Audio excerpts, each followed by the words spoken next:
Señoras y señores, les damos la más cordial bienvenida acá, a su casa, a TN23 y a su programa, por supuesto, el análisis en A la Medida. Y una vez que lo he saludado a usted, tanto por TN23 como por Radio Cadena Sonora, procedo a saludar a mi compañera de fórmula, Sandy Monroy. Muy buenas noches para ti. Buenas noches, Julio, ¿cómo estás?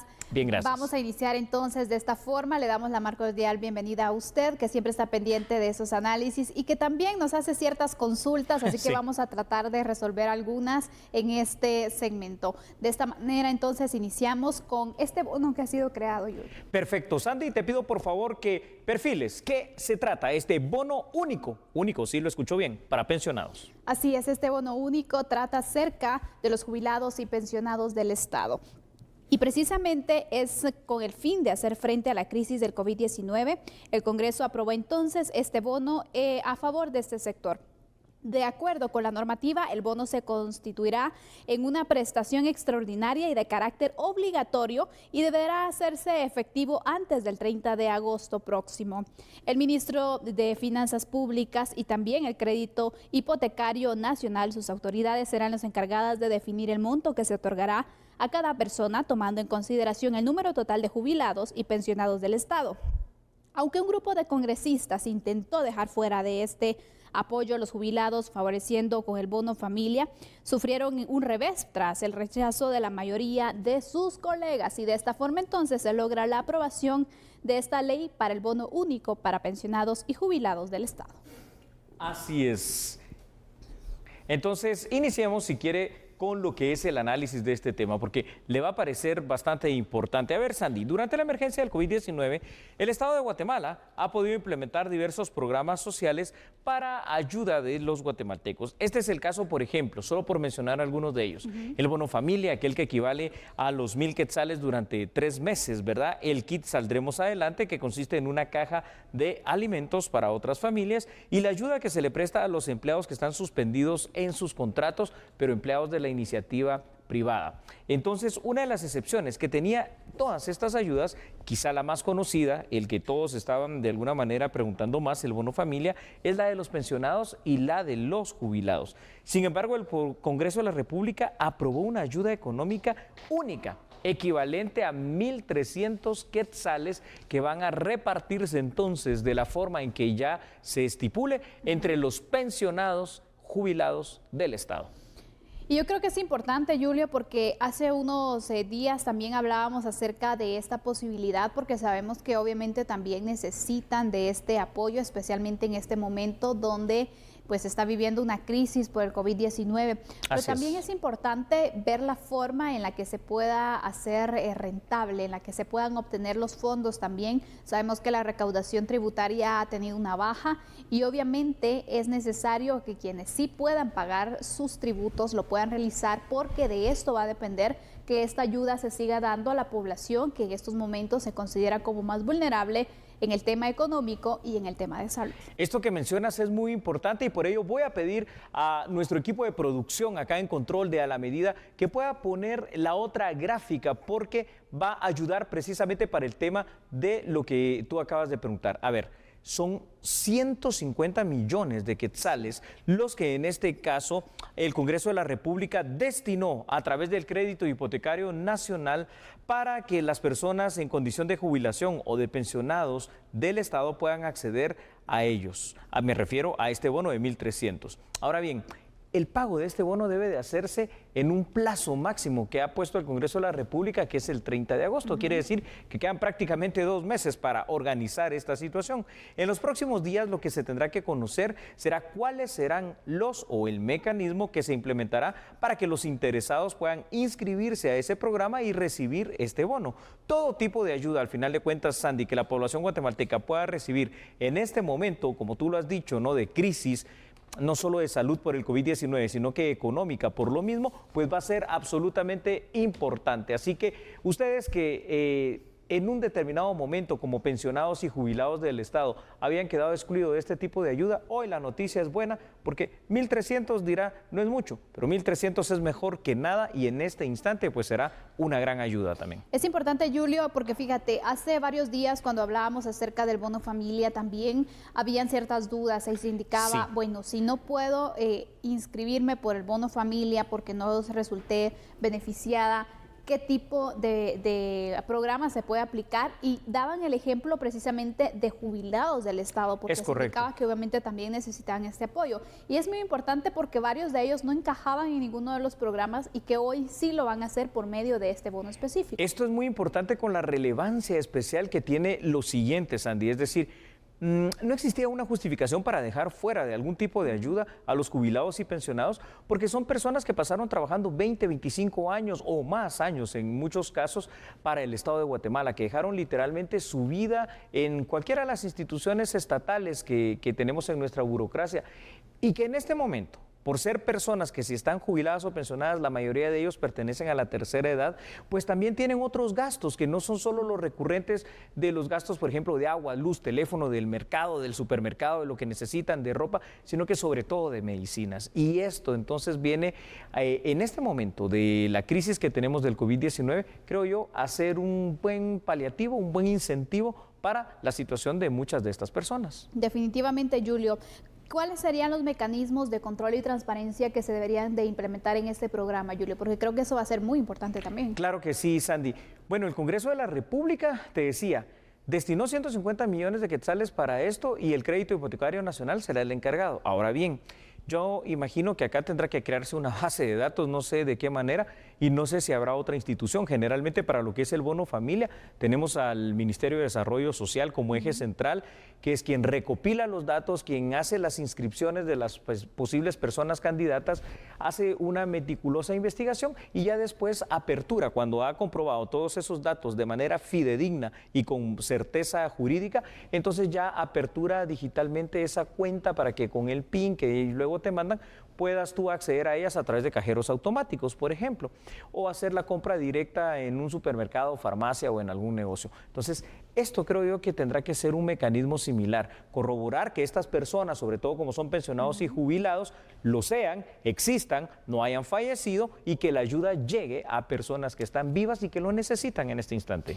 Julio, también es necesario dar a conocer algunas medidas de prevención y de seguridad en este programa, Sí. porque sabemos que en otros, como por ejemplo el de familia, también se ha dado mucho el robo eléctrico, de energía eléctrica. Entonces, también qué medidas de seguridad se pueden tomar para evitar que otra persona se aproveche y reciba este tipo de bono. Yo creo que acá va a ser un poquito más difícil, ¿sabes por qué, Sandy? Porque en el tema del bono familia era muy fácil, digamos, que cualquiera pudiera andar hasta a la casa, literalmente, de lo que eran los recibos de energía eléctrica, dejados en un buzón, puestos en las casas, en los lugares visibles tal vez, y cuando son sobre todo así viviendas que conviven juntas en una vecindad, en townhouses, era como que muy fácil hacer esto.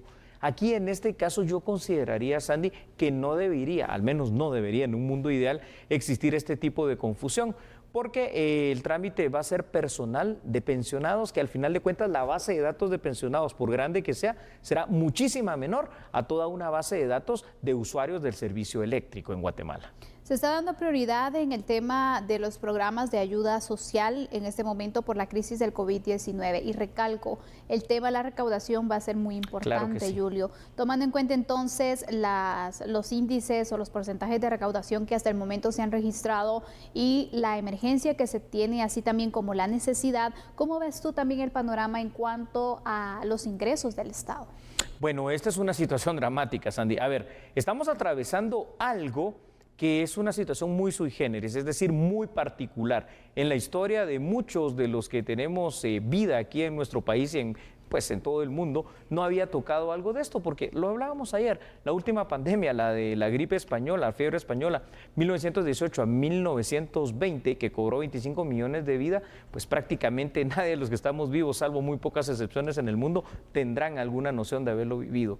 Esta situación, en cuanto a los ingresos que tiene el Estado de Guatemala, es dramático. ¿Por qué? Porque ahorita todos los fondos, toda la ayuda, el mayor la mayor recaudación de lo poco que se está teniendo, hay que decirlo, porque obviamente las personas no están en condiciones de tributar muchas veces como lo venían haciendo anteriormente, está destinado para este tipo de programas. Lo que se tiene que ver entonces es que los programas lleguen con una claridad, con una transparencia también efectiva, eficiente y eficaz a quienes son, en este caso, los beneficiados. Pero en un determinado momento, Sandy, ya no falta mucho para ese momento, los fondos van a acabar, porque al final de cuentas el Estado de Guatemala tampoco es que es millonario y los fondos no salen de la nada, salen de tu bolsa, salen de su bolsa, y ahí está el gran problema. Definitivamente, Julio, y la verdad es de que también hay que destacar, por otra parte, el consenso que se tuvo para la aprobación de los distintos bonos, en especial este de los jubilados, del que estamos tratando esta noche, porque sabemos también que no todos estaban de acuerdo. Es correcto.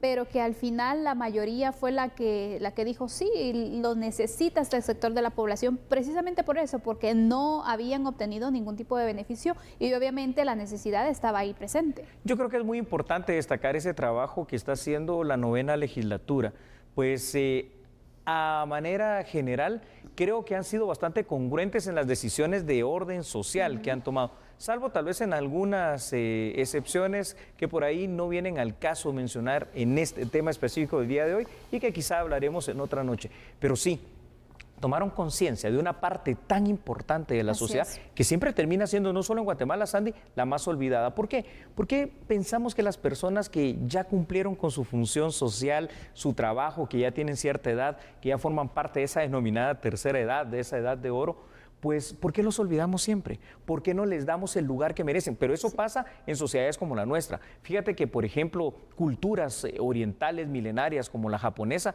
venera, trata, cuida, respeta mucho a sus ancianos y a las personas de la tercera edad. Aquí en Guatemala eso no está pasando, pero parece ser que está cambiando un poquito la situación. Qué bueno. Y yo creo que en esta emergencia que tenemos por la pandemia del COVID-19 se debe de comprender también esta situación y no se dejar desamparada a esta población que lo necesita de gran manera. Así que qué bueno, entonces le daremos seguimiento también cuáles serán los mecanismos que tomarán en cuenta para que se pueda así tomar en cuenta un beneficiario y por supuesto esto lo estaremos ampliando en TN 23. Seguro así será, Sandy. Ahora, cuando regresemos de esta breve pausa, que usted por favor ni se mueva porque será muy breve, lo que vamos a hablar, por supuesto que es la radiografía del COVID-19 en Guatemala, pero otra cosa que es importante, se va a mandar a hacer una auditoría de datos. ¿Por qué? Ya lo vamos a hablar. Después de la pausa tenemos el análisis. Por favor, siga en sintonía. Por favor, no cambien entonces, porque nosotros somos A la Medida.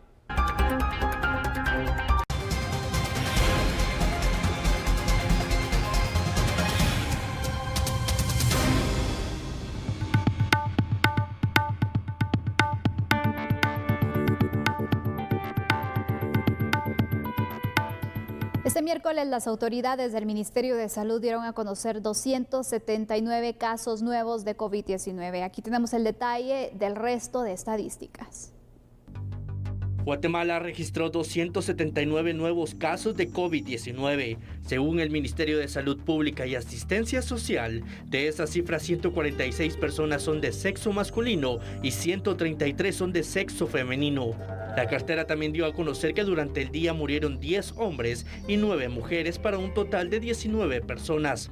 A la fecha, Guatemala registra 11.286 casos activos de coronavirus y un total de 2.930 pacientes recuperados. En tanto, la cifra de fallecidos es de 601. Pese a estos datos, el Ministerio de Salud aclaró que estos datos son preliminares, ya que se ha ordenado una auditoría inmediata a la base de datos y a los sistemas de reporte, ya que algunos hospitales de la red pública y una mayoría de laboratorios y hospitales privados no tienen al día el informe obligatorio que deben notificar por ley. No me cabe la menor duda que usted, al igual que nosotros acá en A la Medida, se queda con esa inquietud. ¿Cómo es posible, Sandy? A ver, que encontremos una explicación. Que pasemos de ayer martes de 771 infectados detectados a 279. Ahí hay algo que no cuadra, ¿verdad? ¿Qué está pasando? ¿Por qué las cifras bajan de repente y en teoría estamos entonces en la etapa de crecimiento, en una de las olas entonces de las estadísticas? Definitivamente aquí hay algo que hay que investigar, pero antes de explicar qué es lo que se va a investigar y por qué la auditoría, ¿qué tal si vemos el cuadro sinóptico de lo que ha reportado oficialmente el día de hoy el Ministerio de Salud? Bueno, ahí lo tiene usted, para que le sea más fácil de comprensión. 279 personas detectadas positivas de COVID-19. Esto hace que sean ya 14.819 las personas positivas de esta enfermedad en nuestro país, de los cuales hay 11.286 en estado activo. Han muerto ya 601 personas por COVID-19, pero se han recuperado 2.930. Ahora, vamos al análisis de por qué esta variación tan drástica de datos. No puede ser que el COVID-19, a ver, lo vamos a decir de manera coloquial, trabaje un día y al otro ya no. Esto es absolutamente ilógico.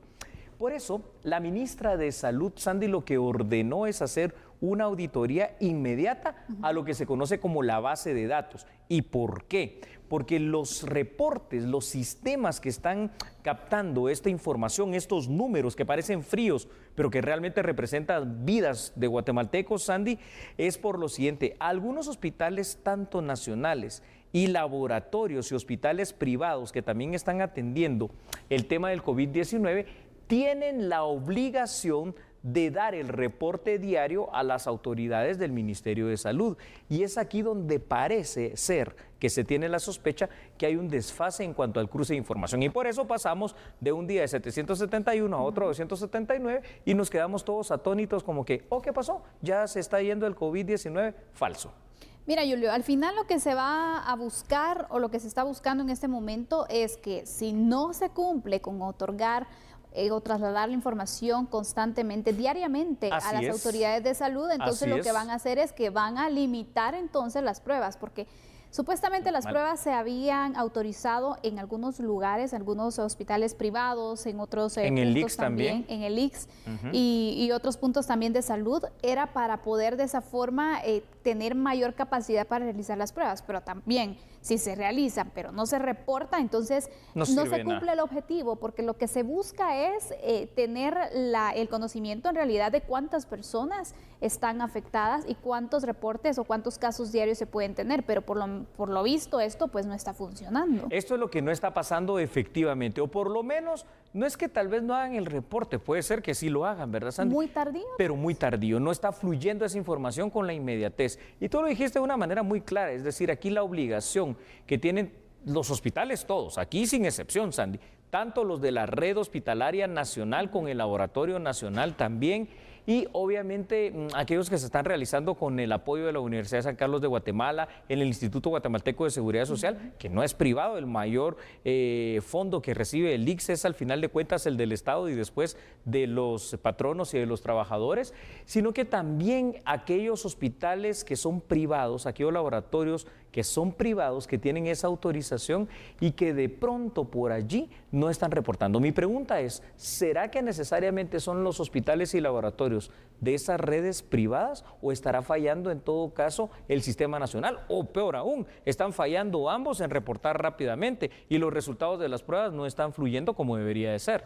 Hace varios días el presidente mencionaba que cualquier persona que no reportara los casos, tanto de casos positivos como de fallecidos, en cualquiera de los centros de salud, en cualquiera de los hospitales incluso, que se iba a proceder también por no dar a conocer esta información. Entonces, está bien que se les haga el llamado y que nuevamente se les recuerde que lo deben de trasladar constantemente, inmediatamente también, pero si no, pues de plano van a venir las medidas también que para de esta forma sentar precedentes de que todos tienen que colaborar con la información, ¿no? En el primero de los casos, tal vez con responsabilidad de carácter administrativo, y no sabemos si en su momento pues pueden haber situaciones también de investigación de orden penal, así que esto ya será por determinar, pero bueno, es una situación que no es la primera vez que pasa, si tú recuerdas también, porque en la administración anterior que estaba a cargo del ministro Hugo Monroy, también se hizo un cruce donde se actualizó, y te recuerdas tú que cuando se hizo ese cruce de información,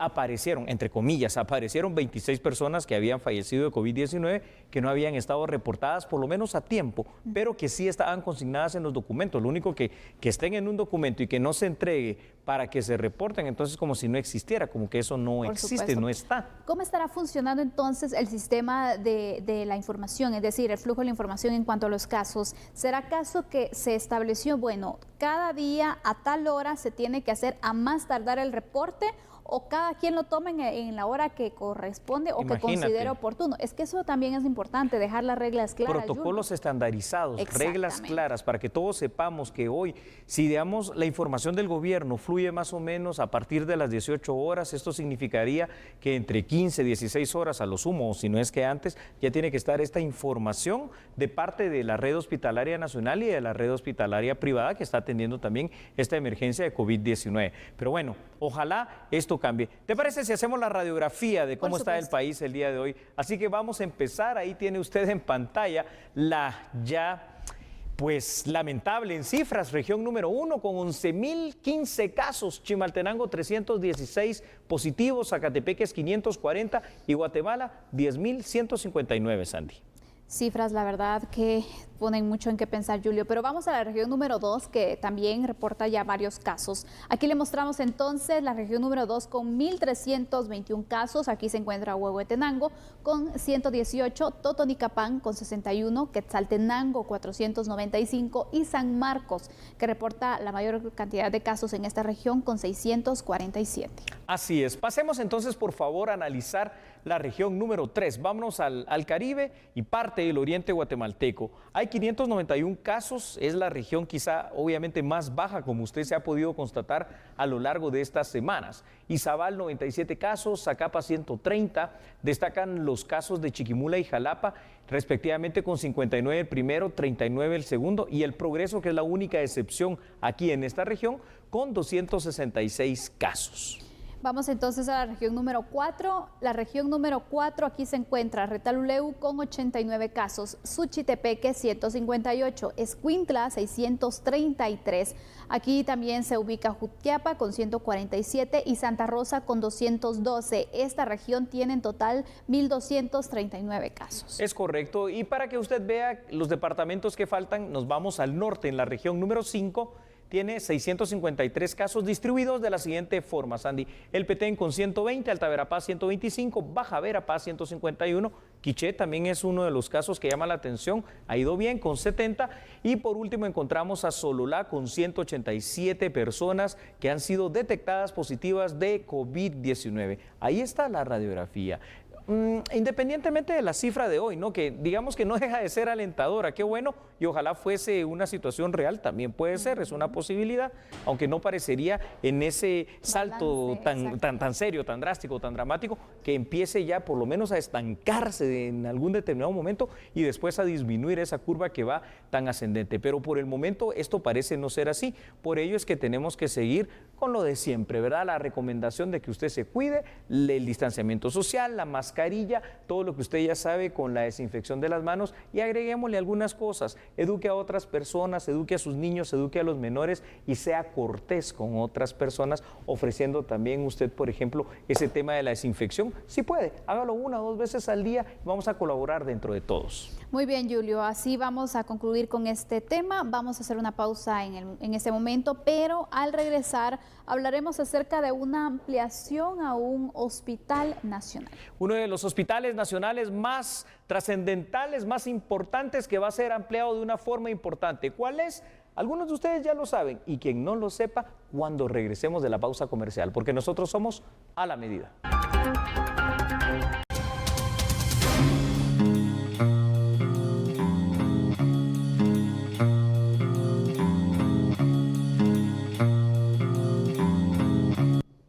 Gracias por seguir en sintonía de A la Medida.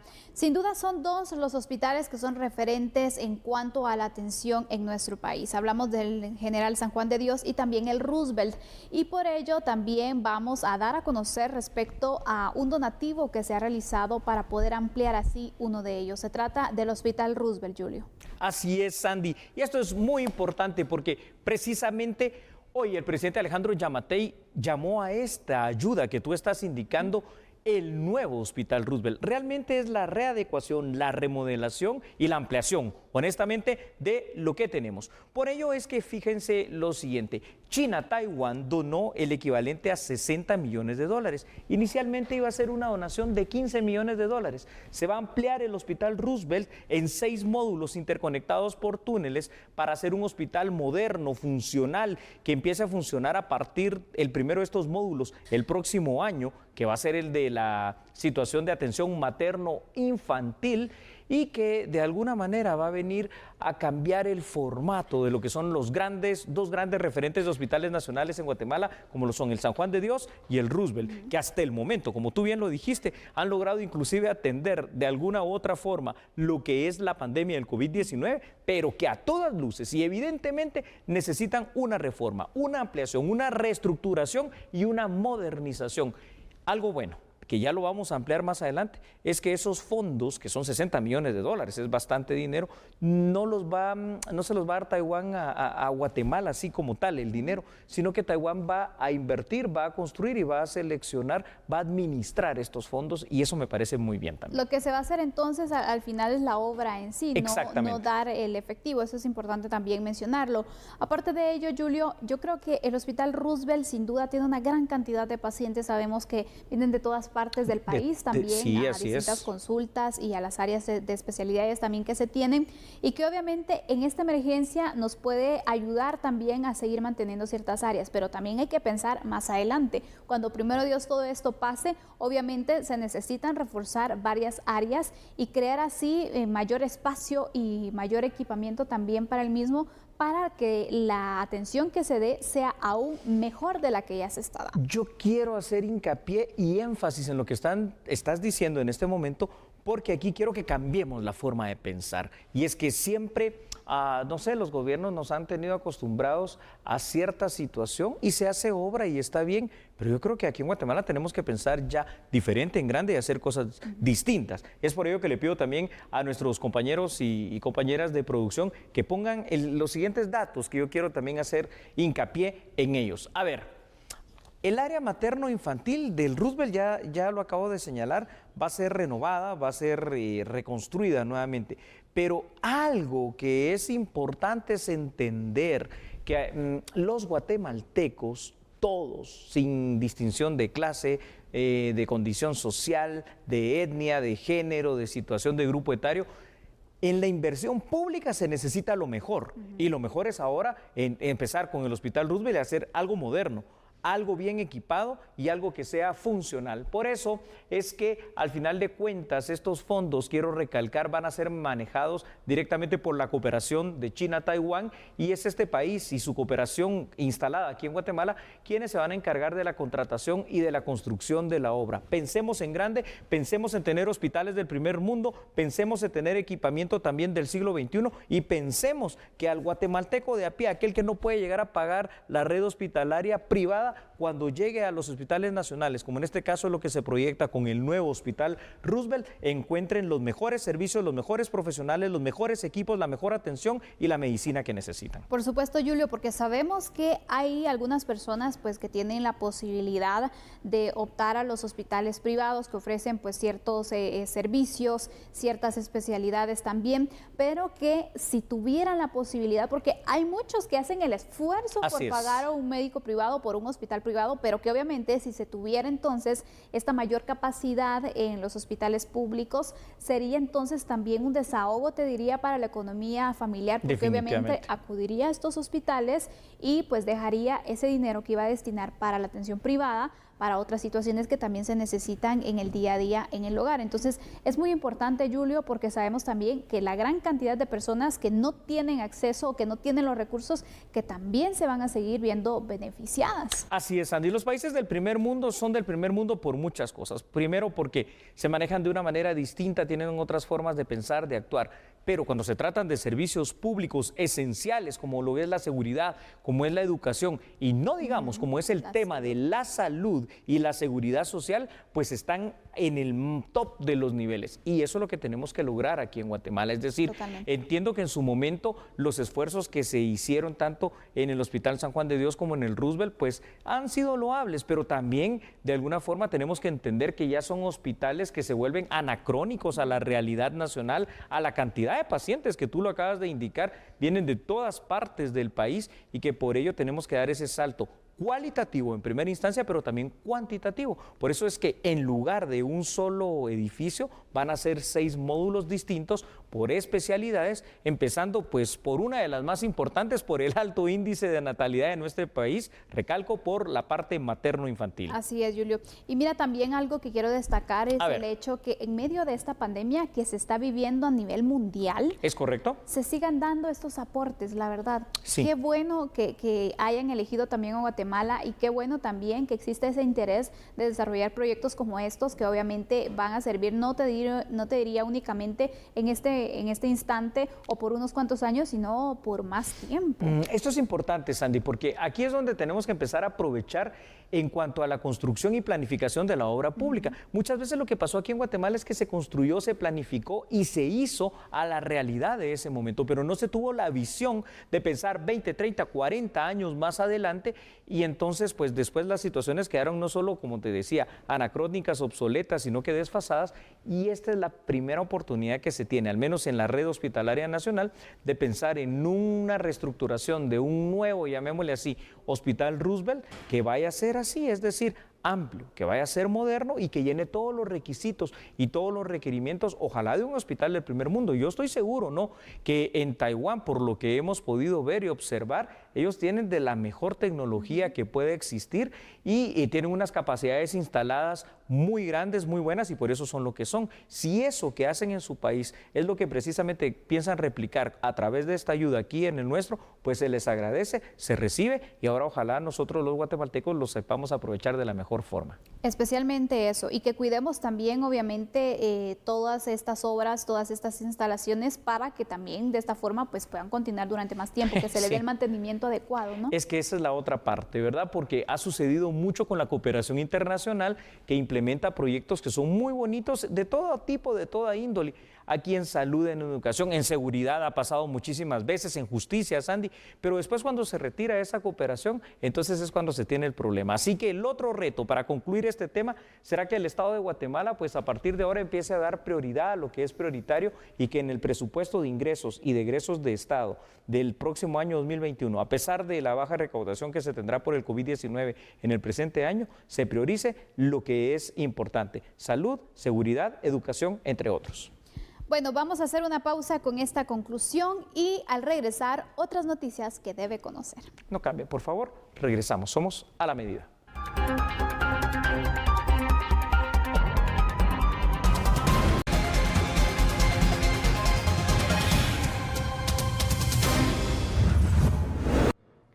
A ver, ¿sabe usted que las autoridades del Ministerio de Educación están trabajando ya en una mesa técnica para temas que son importantes y que son vitales para la educación de nuestros niños y adolescentes? Se refirieron al tema del seguro escolar, la alimentación escolar y, por supuesto, la estrategia educativa Aprendo en Casa. Ahora, ¿usted quiere más información? Véala en este instante aquí en A la Medida. Con solo marcar el 1526, los padres de familia pueden tener el apoyo de servicios médicos y también hasta 300 quetzales en medicina mensuales. El seguro escolar tiene una cobertura también por accidentes hasta de 15,000 quetzales y se tiene también un servicio funerario. Nuestros niños y niñas, padres y madres de familia, nuestra comunidad educativa tiene que aprovechar este seguro médico que está dando el gobierno del presidente Yamatei a través de una negociación que hemos tenido con el Ministerio de Educación. En la primera fase, 1.192.660 estudiantes tienen acceso al seguro escolar, pero las autoridades ya están trabajando en la segunda fase para ampliar la cobertura. Por otra parte, también están monitoreando la tercera entrega del programa Alimentación Escolar. Los que corresponden para 21 días a un equivalente de 84 quetzales por estudiante. Eso significa una ejecución de 201.6 millones de quetzales. El 25 de junio, que se celebra el Día del Maestro, es cuando tenemos una gran carga de distribución y es una forma en la que realmente valoramos ese esfuerzo que está haciendo de manera conjunta.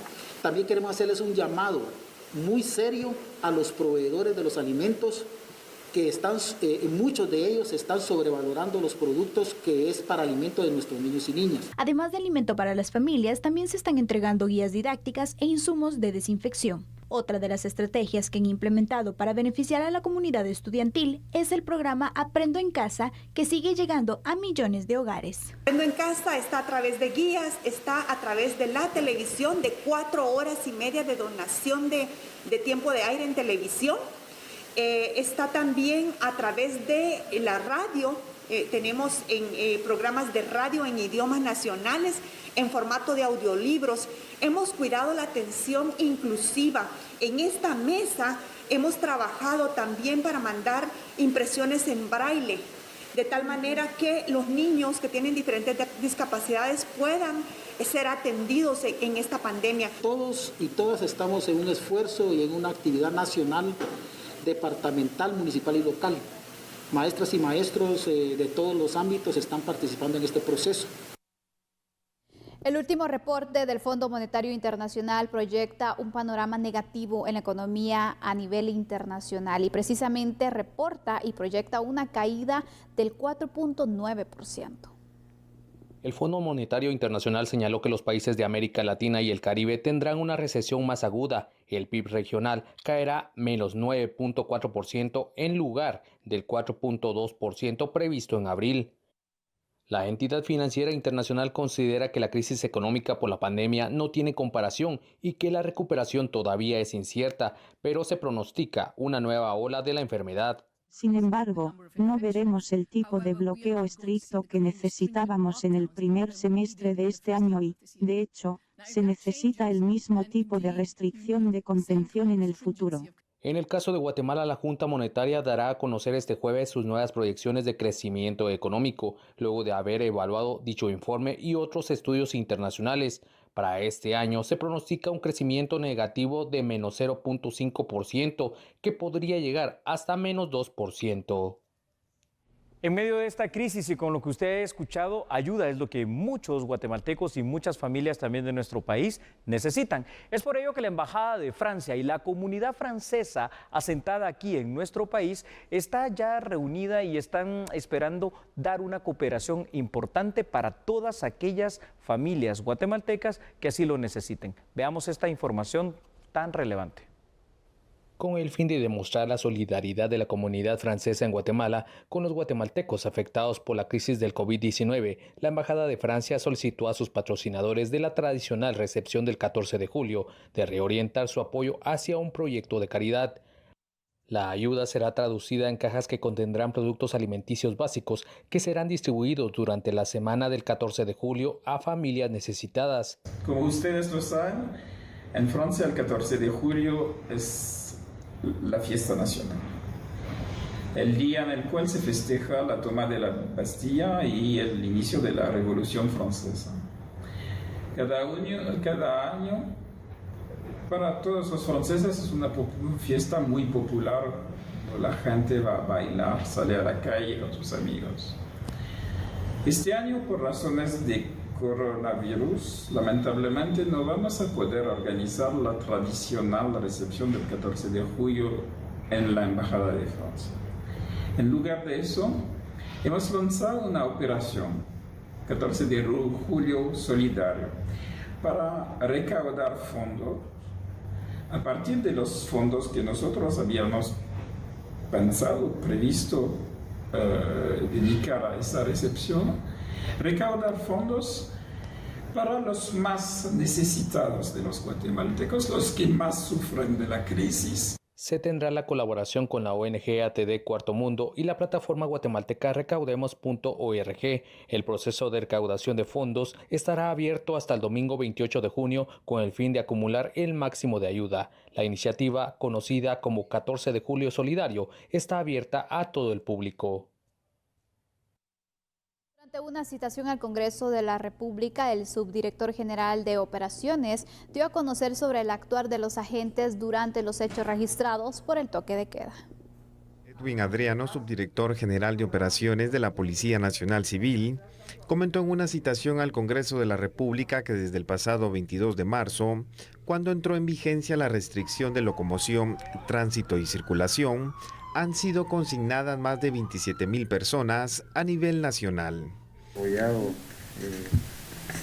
diferentes planes en base a los decretos gobernativos 5, 6 2020 y pues ha generado una serie de actividades policiales.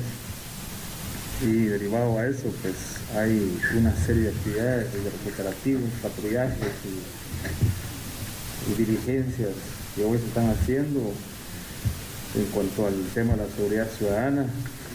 Y pues hasta la presente fecha, en cumplimiento de todas estas disposiciones presidenciales, y pues se han detenido la cantidad de 27.347 personas.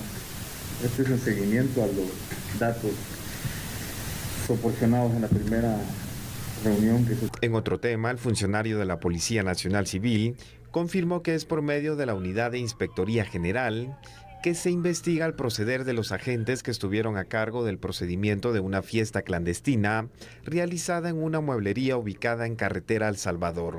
Expedientes disciplinarios, tanto expedientes muy graves como graves, para dependiendo el nivel de responsabilidad, que para eso hay una unidad específica que es la Inspectoría General.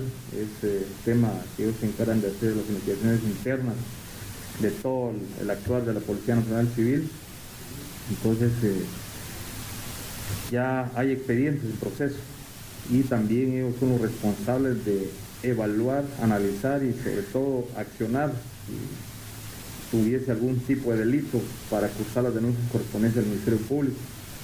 Y como les repetía hace un momento, nosotros somos muy respetuosos del marco legal y sobre todo de los derechos humanos. Estamos trabajando en base al principio de igualdad. A ningún compañero policía, ningún integrante de la institución se ha dado orden contraria. Otro de los temas discutidos fue la muerte del repartidor Edgar X. Pérez el pasado 20 de junio. Autoridades de la Policía Nacional Civil dijeron que la investigación está a cargo del Ministerio Público y que entre los elementos de prueba que se presentaron está una serie de fotogramas del lugar donde ocurrió el incidente armado. También se solicitó un informe toxicológico del fallecido. Y al agradecer la atención que nos brindó en esta emisión, lo esperamos mañana a las 21 horas. Que descanse, feliz noche, hasta mañana. Chao.